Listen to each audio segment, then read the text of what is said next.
Hello and welcome to another episode of the Voices of the Vic. Episode 4 now. Episode 4. God, we're getting through them at the moment, and as always, I'm joined by my co-host Ben Aiton. Ben, hello. How are you? Yeah, not bad, mate. I'm all right. Yeah, no, I'm all right. I'm bit pissed off last night after last night's performance. Mood got better today. Just seeing the apologies that came out, which we'll probably touch upon, and it's rattled me again, if I'm honest. So yeah, I'm all right. Yeah, no.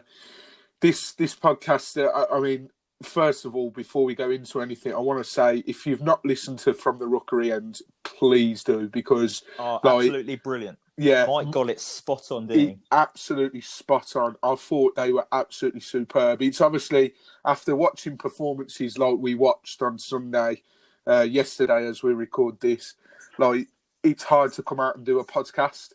Obviously, we're recording the day after on the Monday, and you guys are hearing it on the Tuesday. But me and Ben sort of had a discussion on whether we thought maybe speaking straight after the game was a good idea, but I think we probably would have never been able to produce a podcast ever again and would have been kicked off every server going for the language that we would have been using. So we've decided we'll give it a day, and we'll sleep on it. We'll sleep on it. And like Ben said, one of the apologies hasn't been received very well by not just us, but by a lot of people. But yeah, unfortunately, it's another podcast and it's another defeat that we're having to talk about. So if you don't know what we're on about, Sunday, we obviously played Southampton. We had the chance last week against Burnley to go 4 points clear of the chasing pack. We decided, nope, we're not going to do that, and lost to a very depleted Burnley side. And then yesterday, we had another chance to beat Southampton. We had a chance to beat Southampton and go 4 points clear again. So second time round, who knows, maybe the lads have had a rocket from Nigel Pearson and hopefully a step in the right direction. But it was far from that, which we'll go through in this podcast. And yeah, it was a 3-1 defeat. So I want to start at the very beginning. So obviously we did the usual pre-match stuff. I'm not sure what you got up to and whatnot, but I was on the fan wall again, which I really need to stop doing because we've not won yet. So in lead up to kick-off, we was texting saying how nervous we feel and whatnot because, Southampton, like we said in the last pod, they were sixth in the away form table. And they were excellent on the road, so we knew it wasn't going to be easy. When those lineups come through, and we saw 3 changes from the side that started against Burnley, what was your initial reaction, Ben, from the lineup? I was positive. I liked the lineup. I liked that Cathcart came back in for Cabaselli. Decore came in for Cleverley. The only one that I probably wouldn't have done was Welbeck coming out and Pereira coming in. But other than that, I thought it was a good starting 11. I thought we could go for Southampton and actually put in a decent performance and get something out of the game. No, I totally agree. It was evident when we spoke last that perhaps Christian Cabaselli wasn't at his best against Burnley. So to not start him and to start Cathcart, I think was the right idea pre-match. And with Decore coming in again, that was pretty much absolutely the right thing to do. And then, like you say, Pereira, we were a few of us were scratching our heads thinking, hang on a minute, he didn't perhaps apply himself very well against Leicester. Maybe Pearson's had a word with him since and said, look, I know that you're leaving, but, do your best. Because on his day, you can see why we got him from Juventus. Exactly. On his day, he's a world-class player, isn't he? Exactly. He gets into the Argentinian squad with Messi. He wouldn't have played for Juventus if he wasn't that good of a player. And there's a reason why we signed him, because he is a good player.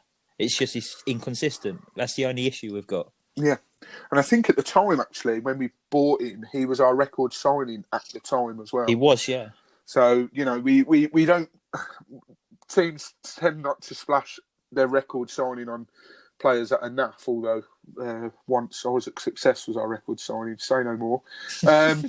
So yeah, no, other than that, I thought, okay, let's see what we got. And on the subs bench, we don't usually go into the subs bench, but there's a reason we're doing it. It was usual Gomez, Cleverley, Holebas, Cabaselli, Mariappa, João Pedro, Alberto Penaranda, Ignacio Pacetto, and Danny Welbeck. So 2 notable names that weren't on there, and 3 names altogether that weren't on there for a particular reason. And we'll talk about it now because, again, if you don't know, Andre Gray, Nathaniel Chalobah, and Domingos Quina all missed out due to Andre's lockdown party. So it was Andre Gray's birthday, and he decided he was going to have a gathering round his house. For those, again, who don't know, who maybe don't have him on Instagram, it's, with being a footballer, you've got the luxury of the big houses and whatnot. He's got a little sort of 5-a-side football pitch in his back garden. And he thought it would be, a good idea to have a load of friends round, which included Quina and apparently Chalobah as well. Now, there have been a few rumours that Chalobah was kept out because he lives with Quina.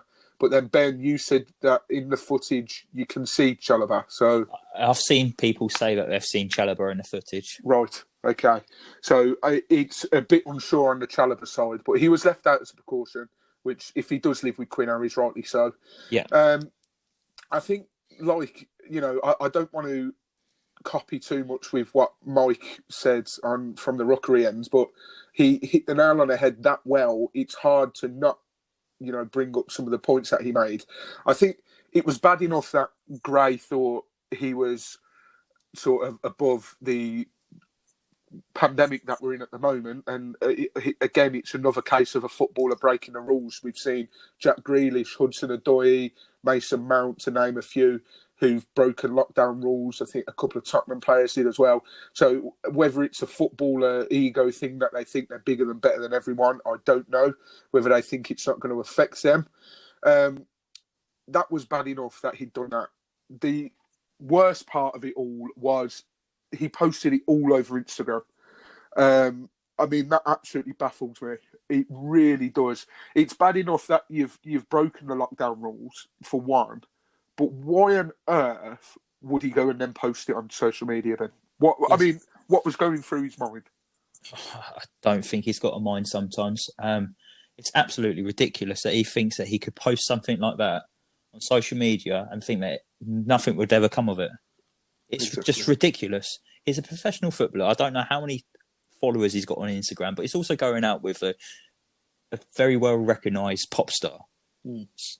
It's going to be in the papers. He had up to 20 people in his back garden playing football.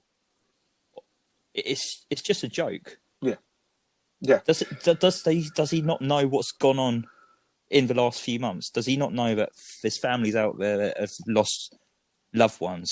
Like, people are dying because of this virus. I'm ashamed. It's just embarrassing. It feels like he's just stuck 2 fingers up at everyone and just done what he wants. Yeah, I agree. And I think the thing that, obviously, what he's done, I'm not taking that out of context whatsoever, but I think the thing that baffles me even more is he's not very... He's got his critics at Watford, it's fair to say. And we touched upon this in the first episode, didn't we? Yeah. We said that he's had a lot of issues with some Watford fans.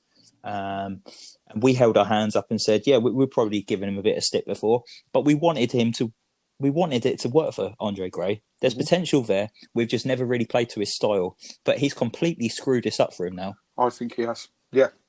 Completely agree. Like, he's not in many Watford's good books before this because of his form and his inconsistency. And look, you can work on that. He's a professional footballer, and obviously the link with Luton as well. I'm sure people have sort of got over that since. But to go and do this and post it all over social media, it honestly baffles me.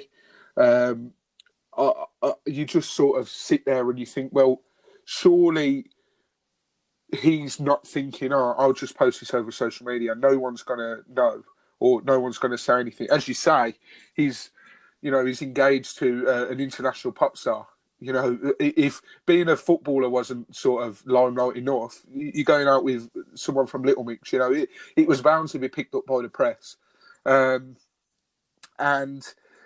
like I think the other thing is as well.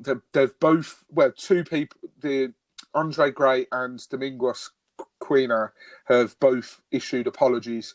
I just want to read them out for you guys, and I want to start with Andre's because I feel like we're going to have more to say about Andre's and Quina's. So Andre's apology was, I wanted to wait to make a public apology as my first apology needed to be to my teammates and staff first for not being able to be involved in yesterday's game and the risk I have caused. I just want to reiterate that it was not a late night party like what is being portrayed, and only a gathering of friends which turned into a sort of football tournament on my birthday. I understand my responsibilities and will do what it takes to make it right. Apologies again. Now, I'm sorry, but he's taking the piss with that. That is like that. I'm lost for words. That is not an apology. He's got to be on the wind up with that. Yeah. I want to reiterate that it wasn't a late night party. He was basically playing Wembley singles with his mates. Yeah. It's a joke. Yeah. It's almost as if he's completely missed the point of what he's done. Yeah. I just want to reiterate that it was not a late night party. And then he goes on, obviously, to say it turned into some sort of football tournament on my birthday, as if he's trying to justify that because it was his birthday. Yeah, it makes it okay. And he's Andre Gray, he's allowed. You know, it don't matter about the 40,000 people that have died from this pandemic, but it's your birthday. You have a football tournament if you want. And sorry if we called it a late night party. We do apologise. It's a joke. Like I think Andre Gray's time. He was on borrowed time at Watford anyway. But I think this is the final nail in the coffin. I want to say that Andre Gray did a statement on his Instagram story, which only stays up for a maximum of 24 hours. It's going to be gone. It's not on his main timeline that people can go back to or have a look. He's done this. He doesn't get reminded of seeing this on his page, whereas Quina, he's put it out there for everyone to see, and it's not on his story, and it's not going to disappear overnight. This is what Andre Gray's done, and it looks like he can just brush it under the carpet. It's poor. Yeah, no, that's a very, very good point. Thanks for pointing that out, Ben. That is very good. It's almost as if someone sort of nudged Andre and said, "Look, you know, you need to apologise to the public," and he's gone, right, all right, I'll put something out then. Whereas, as you mentioned, Quina's, on the other hand, is completely the opposite. I'll read Quina's out now. I want to make a public apology for attending my teammate's birthday gathering last week. It was a silly mistake to make in putting the health and safety of my family, my teammates and others at risk. I'm in a privileged position as a professional footballer, and I appreciate that comes with the responsibility of making good decisions and acting in the right way. Let us all move on in the knowledge that I will be doing all I can, if called upon, to keep us up, which is what the Watford fans deserve. Now, to me, it's still bad. I'm not condoning what Quina did. He still turned up. He made that decision at the time. He's still wrong for doing so. But if you're going to make an apology for such a young man as well to do that, that is how you do it. 100%. I would be even more ashamed if I was Andre Gray and I read Quina's. Like, Andre Gray in that team, believe it or not, Watford fans, he will be sort of like a player that the younger lads can look up to. Because let's face it, Gray's goal-scoring record elsewhere is actually quite good. And on his day, when he plays football, he's a good footballer. And so people in that team will look up to him and no doubt he will give advice to the younger lads. But I just think Quina's one. Whether Ben said to me before the recording, whether someone sort of give him a nudge and sort of helped him a bit, it doesn't matter. He's still put that apology out. And I think the thing is, for me as well, is it's how he understands what he's done is wrong. He understands that he's in a privileged position as a professional footballer, and he understands the responsibility that's coming with it. And the most important thing for me is he understands what it means for the team at the moment, because at the moment we're not doing great, and having this come upon us at the time of when it has is crap, to be honest. And for Quina to recognise that and to say if he's called upon, he will do everything he can, that to me just seems like it sounds more sincere and he wants to help the team. Yeah, no, definitely. It just seems like Quina gets it. He understands what he's done and he understands the effects of it all. Whereas Gray, it just doesn't seem like he really cares. No. And all he cares about that his big day was spoilt. Yeah, no, do you know what? That's absolutely spot on, I think, Ben. It's almost as if he's apologising, not because he feels the need to, but because he's sort of been like, uh-oh, like, this might tarnish my image or something. And, like, it's almost as if his apology was a bit forced, whereas Quina's sounded a lot more sincere and, you know, a lot more Watford fans. And I've seen a lot of Watford fans actually comment back to Quina, and it seems like he's sort of, the understanding has been there more for Quina than it has for Gray. Obviously, we can't see the comments back to Gray. And, you know, God help us if we could, because I can tell you now, some of the comments would be horrendous. So, yeah, I think it was important that we did touch upon that, and we just wanted to put our views across, because it's not acceptable, and especially in the position we're in at the moment.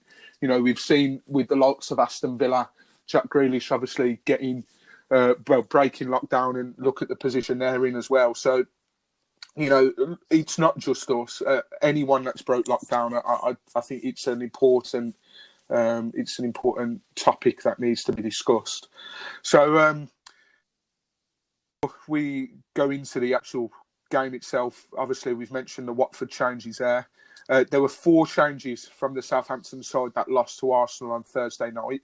Van Valerie, Jack Stevens, Stuart Armstrong, and Michael Obafemi all were out, with Yannick Vestergaard, Kyle Walker-Peters, Oriol Romeo, and Will Smallbone and Shane Long all come in. Jack Stevens was suspended after he picked up a red card in the Arsenal defeat. So 4 changes for Southampton. Obviously, they've been on a roll at the moment. And, you know, when you saw that Southampton side, obviously we won't know an awful lot on how the players have been throughout the season.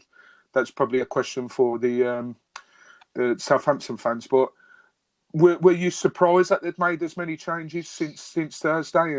And was you perhaps thinking, okay, this could be promising? Weren't really surprised. They've same situation as us, really, as in like playing so many games in as many days. But they're in a better position than us, aren't they? They probably just needed one more win to secure Premiership football next season. So they can probably make these changes and not really worry about the result as much as Watford. So they could take those players out of the side. But yeah, I was looking at it thinking, okay, they've weakened their side by taking out Valerie, Armstrong and Obafemi, and then the red card as well.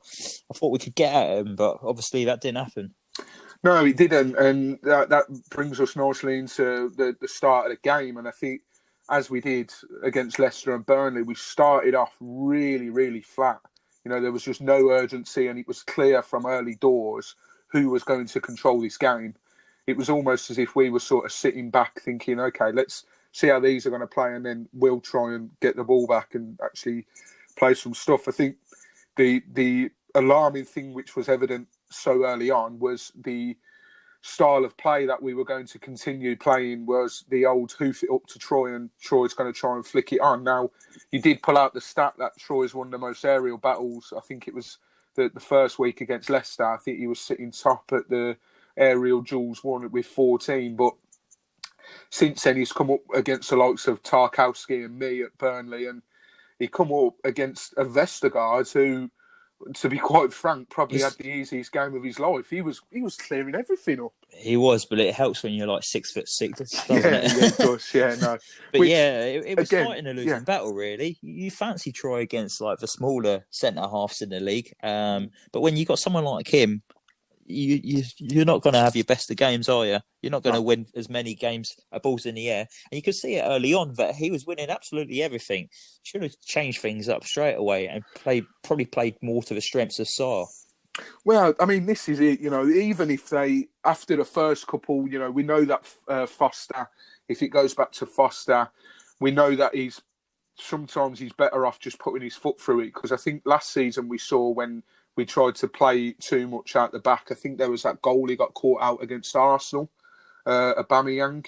Yeah. I think we ended up losing that game.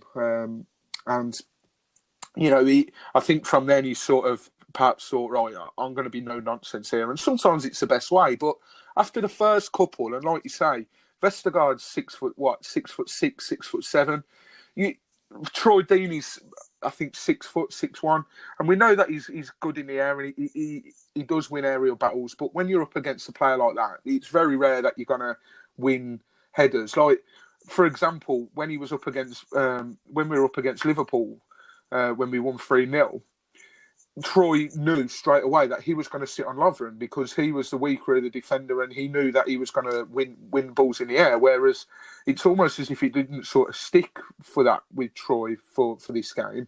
Like, it was just evident that it just wasn't happening. And you sort of have to think, well, their fullbacks were quite small. Walker, Peters and Bertrand aren't the tallest of blokes. And if you sort of maybe hit them first in the air and you sort of aimed it to the sides, we might have got a bit more joy on the wing because we know that Sarr's going to have the beating of them every time. So it's just frustrating when you see long ball after long ball and it's just the same outcome. Vestergaard winning it. Like, you just think surely that's evident enough to sort of pack it in.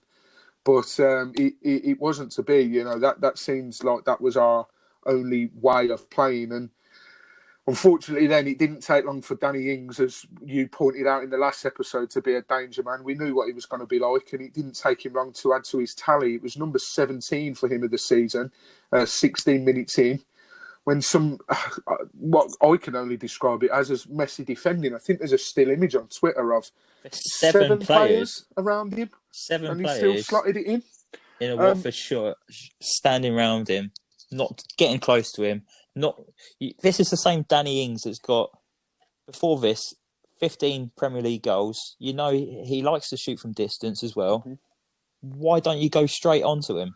Yeah. Or even take an early yellow card, just take him down. You don't let him, with his quality, get close to the box for starters and to take a shot from there. Foster looked like he was confident it was going wide the way he left it. Well, it's funny you say that, and this won't be the first time that we'll speak about Foster in this episode because he's got a lot of questions to answer, I think. But question to you, Ben, do you think that his positioning let him down on that goal? Because I certainly think that Danny Ings is getting a lot more plaudits for that goal than he should have done, saying, it was right in the corner.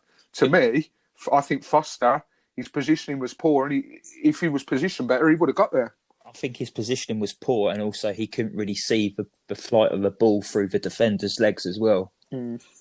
So I put it down to both of them. But either way, at least dive for the ball.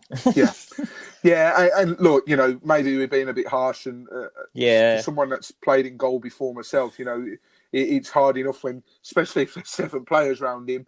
He might have had a blocked view and he might have only seen it last minute, but I just think his positioning was maybe a little bit out of line and not the best. But look, before we carry on with Foster, I know we're going to probably criticise him for other things later on in the game, but Foster's been absolutely outstanding this season. I just want to say, and if it wasn't for him, we wouldn't have been in this position. We probably would be level on points with Norwich or even worse off. So if it weren't for Foster, we'd be in a worse position than we actually are. He just had a terrible off day. Yeah, no, I'm glad you added that, Ben, because they're my thoughts as well, and I'm a big fan of Foster's, and we've spoke about it in previous episodes as well, and I think you might have even said at one stage that so far, I don't know about after Sunday, but so far he was my player of the season. Yeah. So good point there, Ben. Thank you.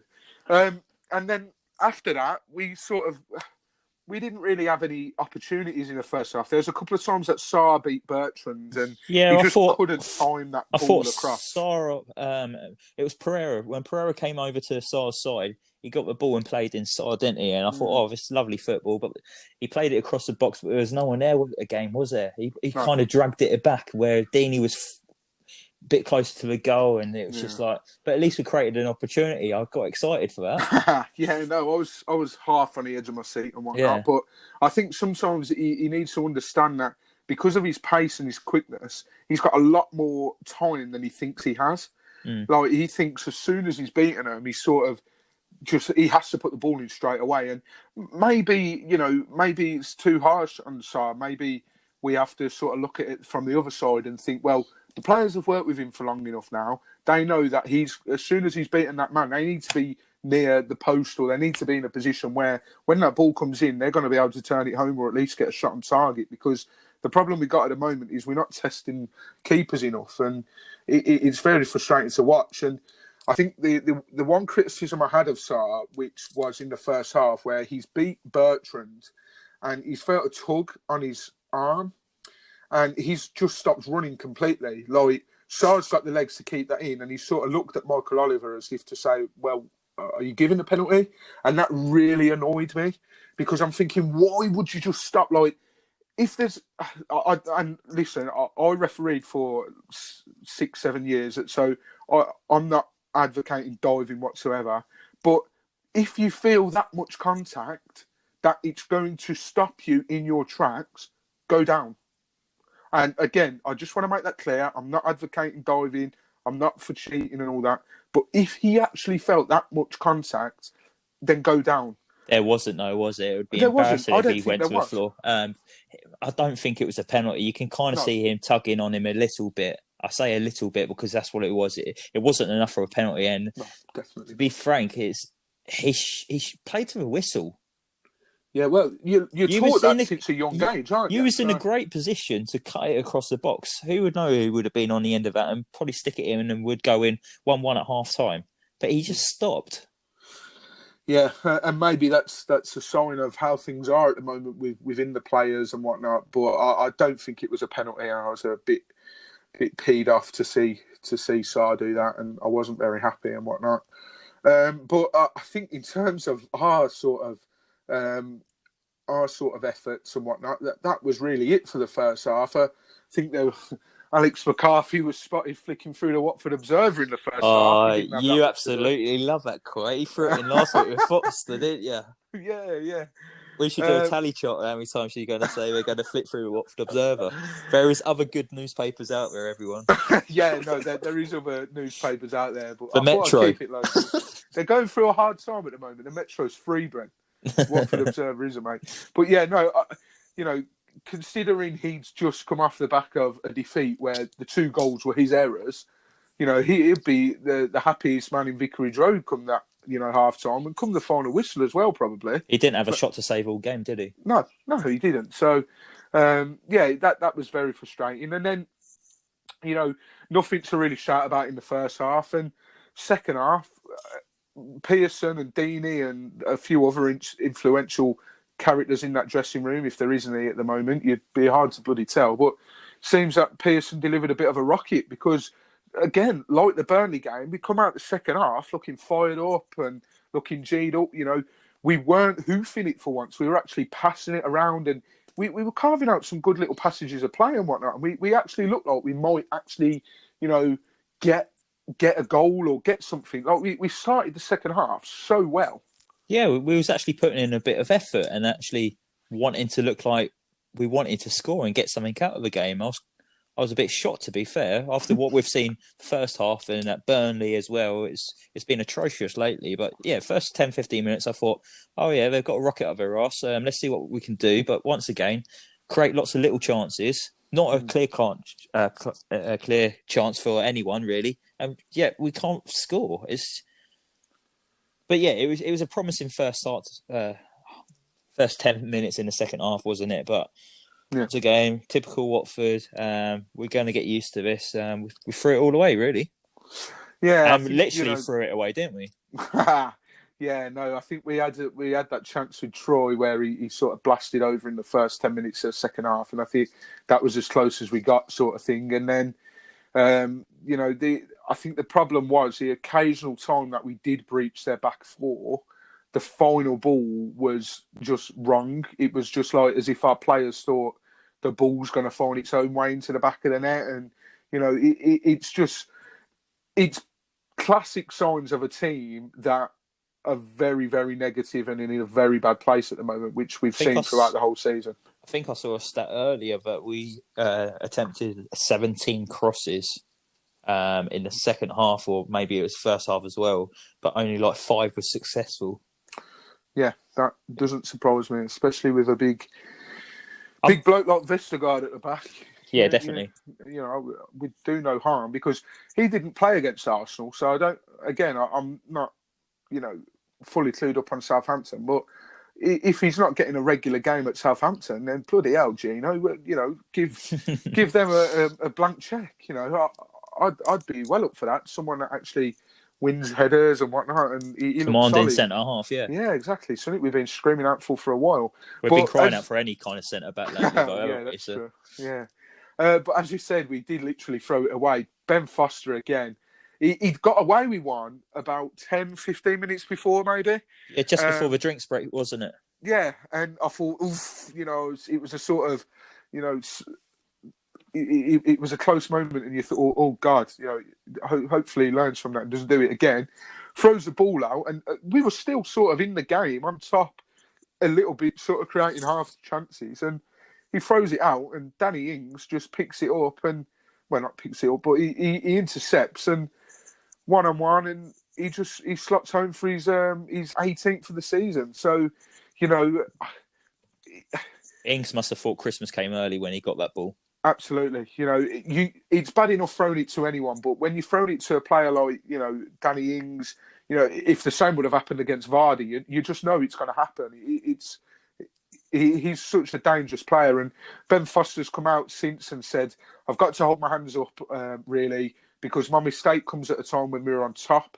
It's a poor throw from me, and it really did take the wind out of our sails. And it's a shame because Foster was actually, well, yeah, Foster was, breaking records himself that game. That was his 100th consecutive Premier League appearance, and I think he's either the oldest Watford player to do it or the oldest player in the Premier League to do it. Oldest in the Premier League. There we go. So on a day, really, when it's all about breaking records, you want it to be a good day. He had an absolute stinker, to be honest. And it's very rare that we talk about Ben Foster doing that because he's been like Mr. Reliable. And as you said earlier, if it wasn't for Foster, I don't think we'd be in a position to be angry about throwing away the potential of going 4 points clear of the relegation pack.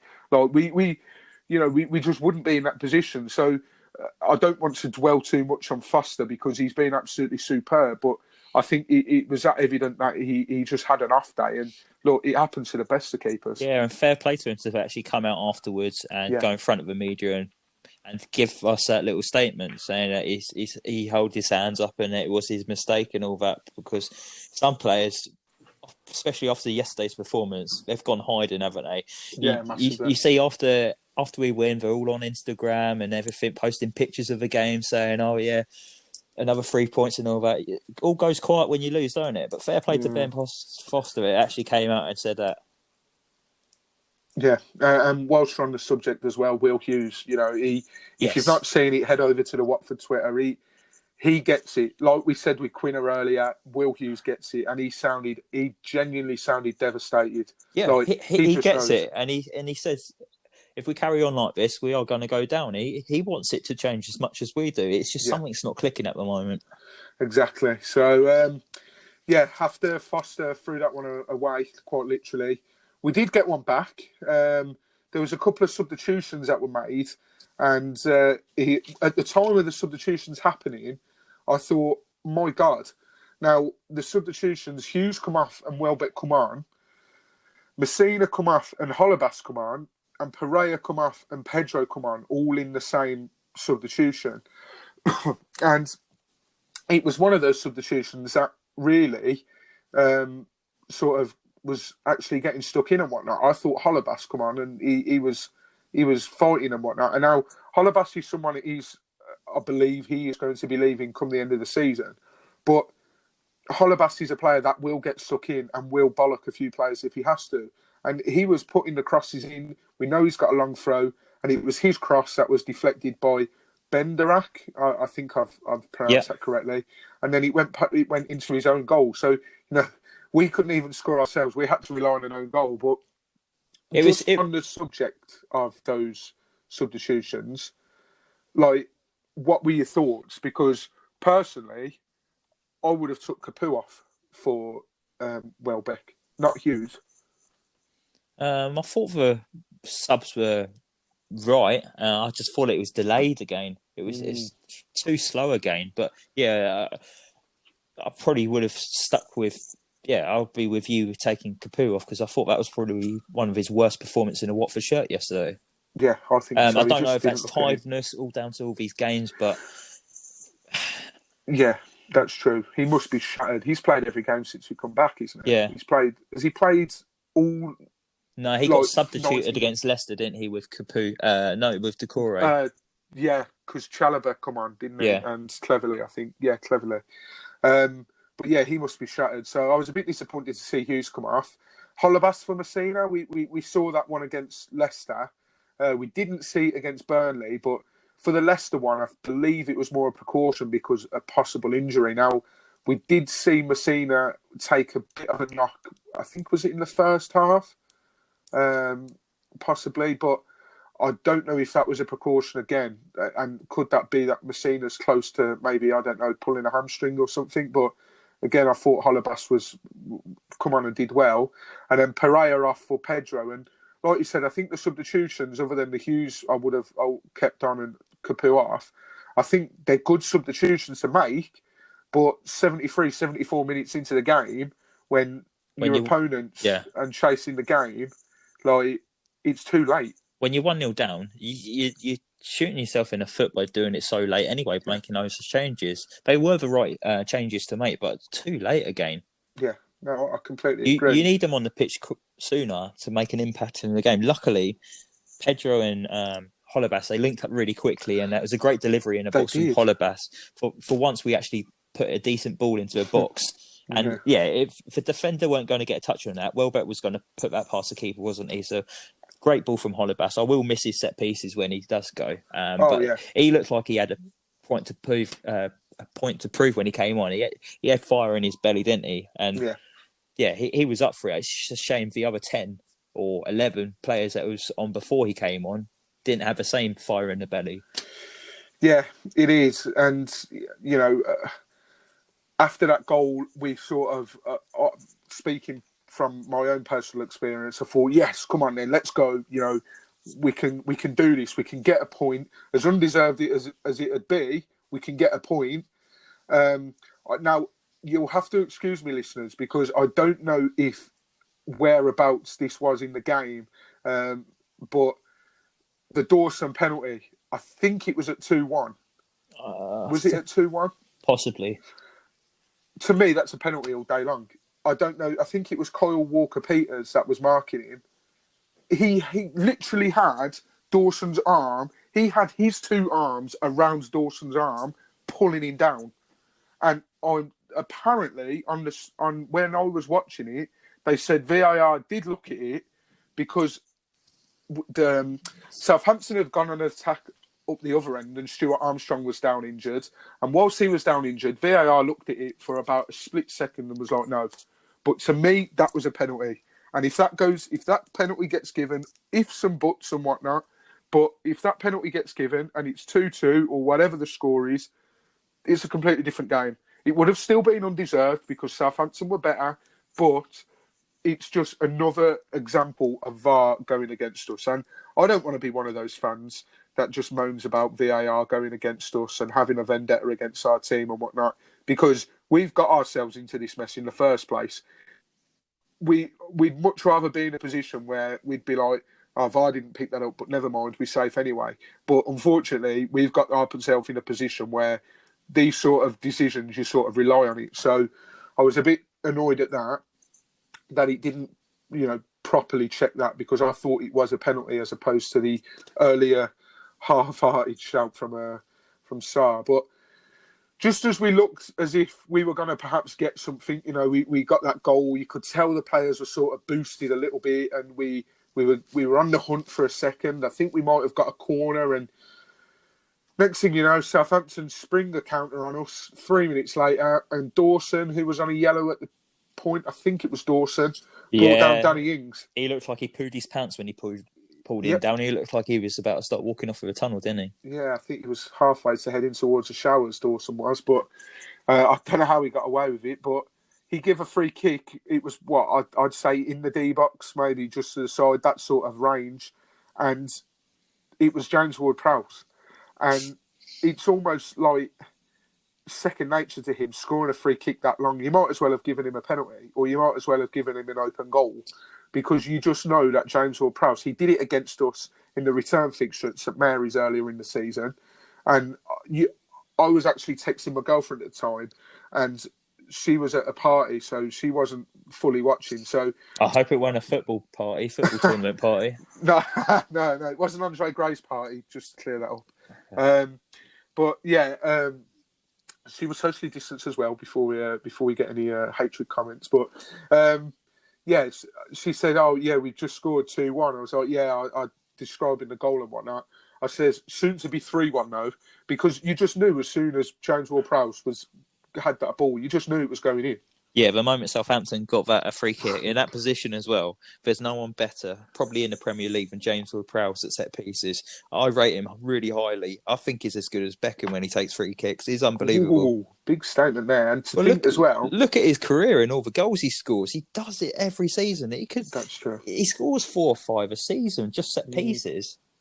There was an interesting stat, which is going to be even more interesting because I can't find it at the moment, but I think it was about Matt Letizia. He's only scored more free kicks than James Ward-Prowse in the season. I think James Ward-Prowse has got 7, I believe, from memory. But to think as well that we were linked with him, I'm not sure what happens, but here we go.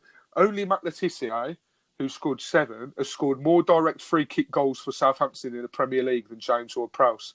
And he scored 6, James Ward-Prowse has. So to be up there with a legend like Matt Letizia for Southampton just shows how well he's doing. And he's 24, 25? He's young, basically. He's got a lot of years ahead of him. Yeah, no, definitely. And I just want to say, I'm not saying James Ward-Prowse is as good as David Beckham. I just think his free kicks are as good as David Beckham before I get any stick on that. yeah, your mentions would fill right at Ben Aiton 23 for anyone else. Leave it out. So yeah, no, it was, and that was game over. Like it was just typical Watford, and the rain was pouring down, and everyone was soaked, and you could just tell from. I know we were half-heartedly giving it a go after we had that lucky own goal, but I think after that goal went in, you just knew that was it. And they almost scored a 4th. Che Adams has still not scored for Southampton since arriving. He went 1-on-1, and I thought, there we go, there's your first goal, mate. You know, well done, on your way, 4-1. Luckily, Foster actually saved it really well, and it went wide. But, you know, it was game over. I mean, it was game over for a long time, but when that free kick went in, it just sums up Watford's luck at the moment. It's just... When that third goal went in, every single player switched off from that. Yeah, 100%. Heads went down. There was they didn't care after that. I think they was all waiting for a final whistle to go. And as I said in last week's podcast, this could go down to goal difference. And for everyone to start switching off when we're 3-1 down, okay, you probably think you can't get back into the game. But this is like an extra point goal difference. I think it's a joke that this players not giving their all at the moment and could jeopardise our Premier League status, and they all need to rocket up their backside. Mm-hmm. It's just a joke.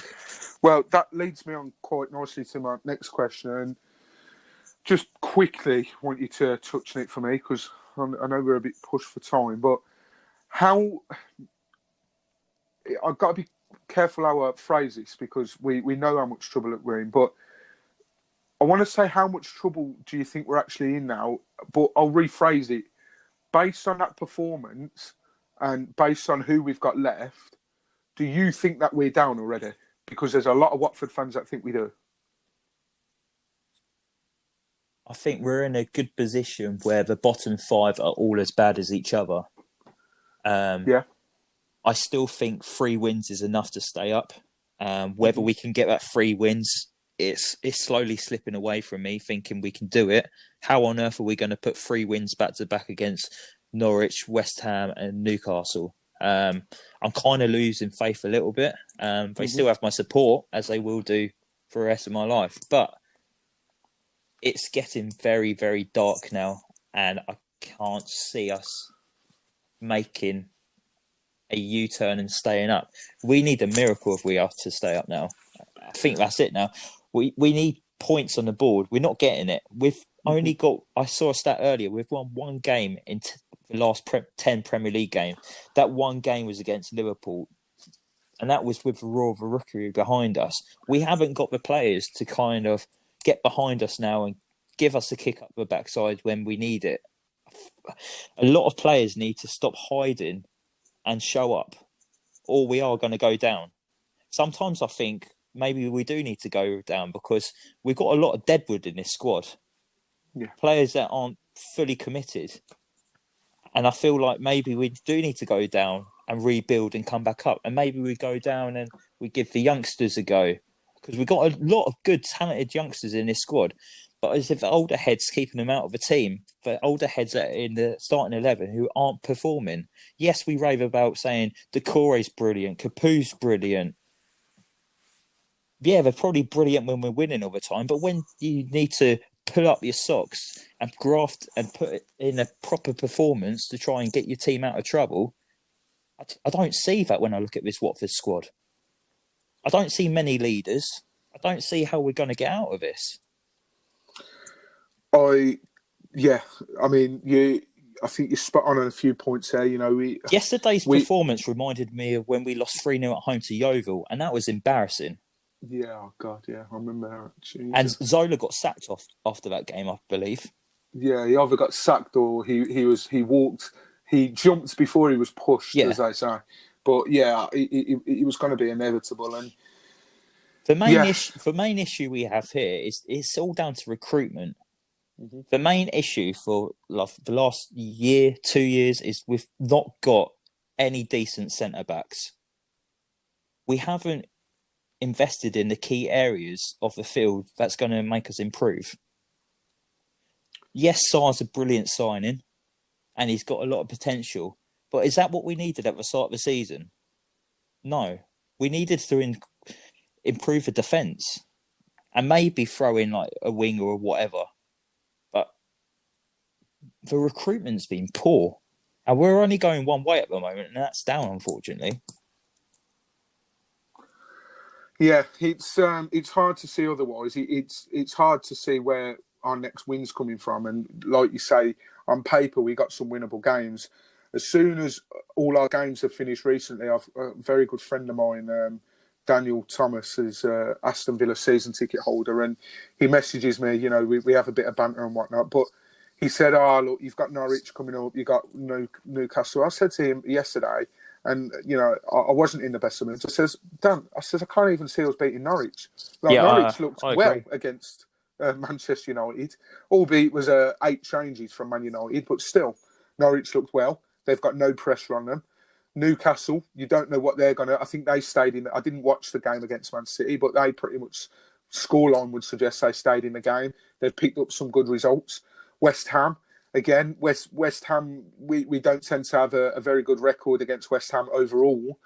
I know we've won there the last 2 seasons, or we've won there last season and then Matt Zari season.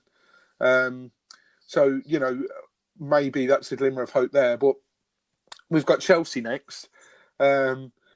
I'm hoping everything we've just said is just going to jinx us, and then we're going to go and beat Chelsea, and then everyone will be all happy. I would absolutely love that. So we've got Chelsea next, and the one thing we've got on our side is that the bottom 5 are all equally as bad as each other, and it's going to be a lottery of who stays up, I believe. I think so, and you might not even need three wins to stay up. We all might be that poor. We only just need 1 win to stay up. Yeah. And since the Premier League's resumed, by the way, none of the teams that are currently in the bottom 5 have won. There's been 3 draws from 13 games. So, the stats look bleak for everyone. And funnily enough, someone on my Facebook, after yesterday's performance, I wasn't very happy. So I aired my feelings on Facebook. And a lad I know who's a Liverpool fan said, I think he'll stay up. And I said, we had quite an in-depth conversation, and he said, I think that the people below you are that poor, I think you'll stay up. Now, I said to him, if we somehow stay up because the three below us are that poor, and by the three below us, I mean the current bottom three, so Norwich, Aston Villa and Bournemouth, if we stay up because they are that poor, I won't be able to look into a Villa, not Bournemouth, sod Bournemouth, but Norwich Villa. I won't be able to look at them. And I've got a lot of mates that are Aston Villa fans. I'd have to buy them a pint every time I saw them because I'd feel so sorry. Like, if we stay up because of how poor these are, it's the biggest let-off in football that it has ever been seen, and you will never see it again. It'll be I don't know the stats, but it'll be the lowest points tally that someone has stayed up on. It's got to have been. Yeah, no, definitely. Whatever division we're in next season, I believe we need a massive overhaul of a squad. Yeah. Well, don't forget as well, Ben, we've got a lot of players coming in from loan. Yeah, and I think that's going to work in our player. That will work in our favour, massively. We've told Osasuna that Estupiñán is coming back. Yeah. Because Barcelona and Man United are interested. Chucho Hernandez, I know there's been a few question marks over his move, but we've got him coming back. Yeah, we've got Luis Suarez, not that one. We've got Luis Suarez coming back.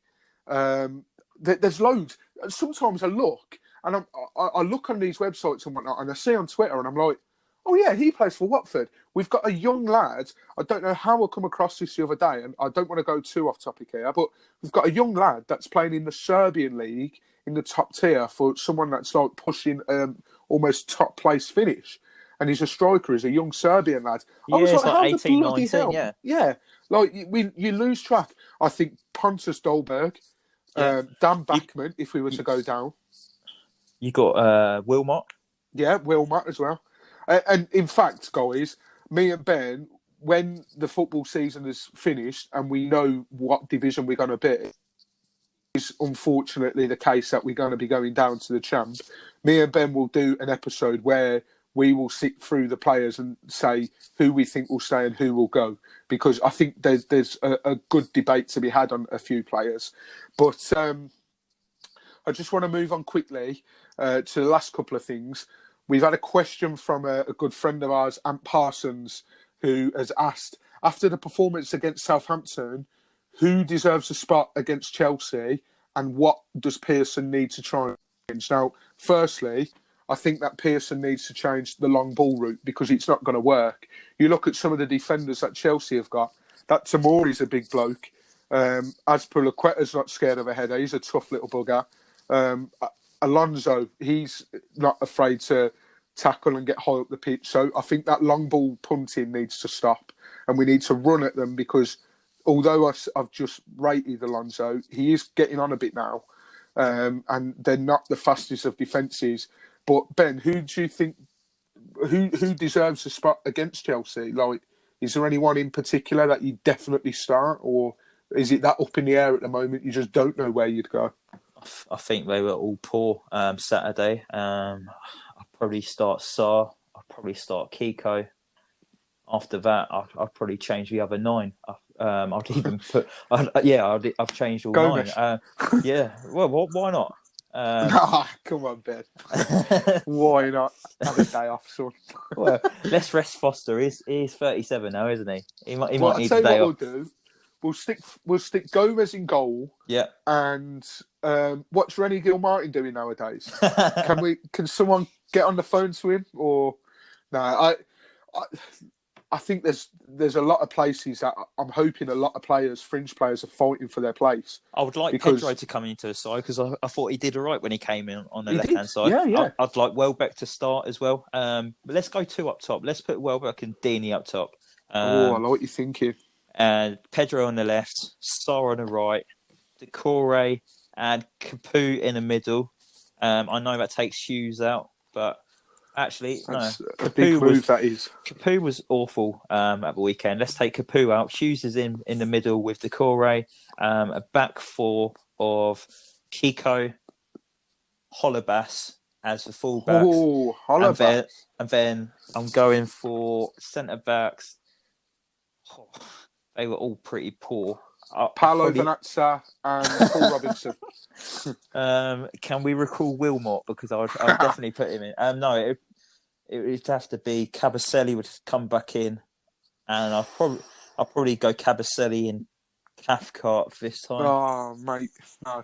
Do you know what? I'm glad that Pearson's in charge and not you, mate. Mate, if we had Britos, I would have started him because I think he would have put in a few challenges. Someone else said that on Twitter, and that is a shout. Britos was so underrated.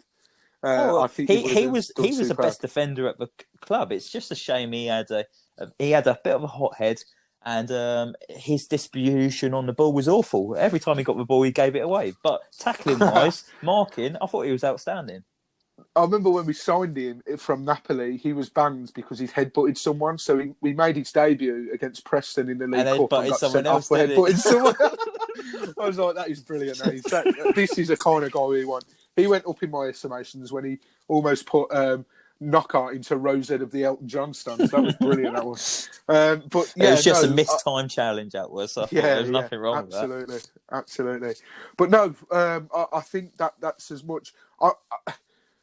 I'm not as actually speaking through it now. I'm a lot more relieved. Like I was, and the only reason that we decided to record tonight is because yesterday, my word, I don't think we would have had any future in doing podcasts after yesterday if we'd have done it, because I was absolutely fuming, and it actually affected my mood outside of football. And same here. I feel sorry for my partner. I've been in a vile mood. Yeah. So I just think that this is what it does to us, and I just hope that win comes soon. And do you know what? If we lose 2-3-0 to Chelsea, but we've given it our all, I don't care. We've given it our all. Exactly. I just want to see the players show a bit of fight. Is that too much to ask? Graham Taylor, for a team that is based so heavily on Graham Taylor's ethos and whatnot, he would be absolutely livid watching this Watford side right now. And he's someone that God bless his soul, he's someone that you'd want around at the moment. Even if it was a case of he spoke to the players before, it just completely goes against what Watford are for. Like, just a bit of fight wouldn't hurt, lads. Yeah, that's what we want. We just want a bit of fight. We want passion. We want desire. We want them to play for a shirt, and they've certainly not done that since we came back from lockdown. So that's all we want. So, we just want to see effort. Yeah, and if that means that we take a humping from Chelsea, but we've given it our all, then so be it. Chelsea's sort of a free hit, and it's also a free hit in the respect of you've got West Ham are playing Chelsea on Wednesday, so tomorrow as this goes out. Bournemouth are playing Newcastle tomorrow as well as this goes out. And then Liverpool have got Aston Villa. So again, we're very lucky with those fixtures. Yeah. But and look, anything can happen in football. We beat Liverpool. We're the only side who's beaten Liverpool this season. Knowing us, we've put in a poor performance against Burnley. We weren't great against Leicester, but managed to get an equaliser. We was atrocious against Southampton. Knowing Watford, we'll probably go Stamford Bridge and get a result. But I'm not getting too excited. I'm more excited about getting a haircut Saturday than I am about the Chelsea game. Yeah, no, I think I'm with you on that, to be honest. And those are the sort of things that a lot more exciting than football at the moment. Are we doing a score prediction this week? Do you know what? Yeah, let's go with... I'll go first, because I always throw you under the bus and go first, and make you go first. I am going to go... I'm hoping that the players have learnt their lesson. They're going to actually give it some fight. They're going to give it some. Chelsea are hot on form at the moment. I'm going to go... It's usually quite high scoring with us and Chelsea. I'm going to go 3-2 to Chelsea. Oh. You? I want to say I always think we're going to get something out of every match. It's just how I feel about Watford. We're going to win every time that we've been on a podcast? Because if you have, maybe switch it up a bit. I'm actually thinking that we'll probably go there and get a 1-1 draw.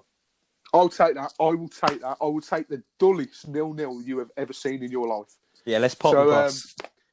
Park the bus. Come on, Pearson. If you're listening, come on, mate. And I'm sure if it does come off, I'm sure he is. If it does come off, me and Ben, our DMs are open. If you need an extra pair of hands on the coaching staff, we're there for you, buddy. But yeah, no. Before we wrap it up, because we've been a little bit longer than I perhaps wanted to, but I think a lot needed covering because a lot is going on at the moment. We've run our first competition. I just want to hold my hands up now, and I will, like Ben Foster, and I will take the flak on this one. It was our first ever competition, and with podcasts that I've been on previously and worked with, it's generally been, received a lot more greater than it has been, and it's sort of taken off a little bit more. So I was very naive with the fact that we're very, very new to this. So yeah, we had to change it up and we had to go simple. So thanks to everyone that retweeted the tweet and followed us as well. The winner is Michael Thomas. So thank you very much, Michael, for entering. And thanks to everyone that entered. Congratulations, Michael. We'll drop you a DM to let you know what's going on and we'll sort that prize out for you. You're the winner of the 1984 Iveco print courtesy from our friends over at 6 Yards Out. We are hoping that there's going to be a few more giveaways in the near, not so distant future. So, please don't unfollow us. We always putting out content and whatnot. And like I say, there'll be some more prizes along the way. But if this is your fourth time listening to us, if this is your first time, we thank you very much for your support, and the feedback we've been getting is absolutely brilliant. We cannot do what we do without your feedback. So whether it's good or bad, drop me or Ben a message. If you don't want to drop the podcast a message, drop Ben a message. Drop me a message. We will take everything on board. If you want us to discuss certain things, we will take it on board and discuss it. So we just want to say thank you for the feedback that we've received so far. It's very, very good. And I'm sure Ben echoes what I say on that. But yeah, I think that's probably the best place to leave it. We've got a tough trip, Stamford Bridge on the horizon next. We are going to be with you again later this week to preview the Chelsea game. A tweet will be put out in the coming days of when that podcast will be available. So tune into that one. But thank you very much for listening. And hopefully next time we speak to you, it will be off the back of a point after fighting really hard for it, or maybe even better, 3 points. But the bottom line is we just want the lads to put in a performance that's worthy of wearing the shirt. So come on, you Wards, and hopefully we get some points soon. Thanks for listening.